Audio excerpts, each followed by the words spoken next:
Labda nianze kwa kusema tafsiri mojawapo ya mwenye haki ni mtu mwadilifu mbele za Mungu ambaye ndani yake kuna madai ya kutenda yaliyo haki mbele za Mungu na mbele za watu.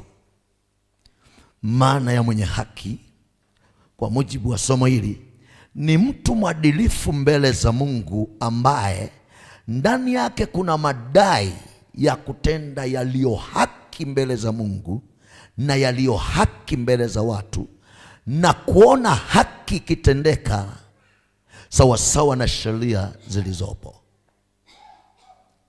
Bwana Yesu asifiwe. Naomba nisikilize tena. Maana ya mwenye haki kwa mujibu wa somo hili ni mtu mwadilifu mbele za Mungu ambaye ndani yake kuna madai ya kutenda yaliyo haki mbele za Mungu na yaliyo haki mbele za watu, na kuona haki ikitendeka sawasawa na sheria zilizopo. Bwana Yesu asifiwe.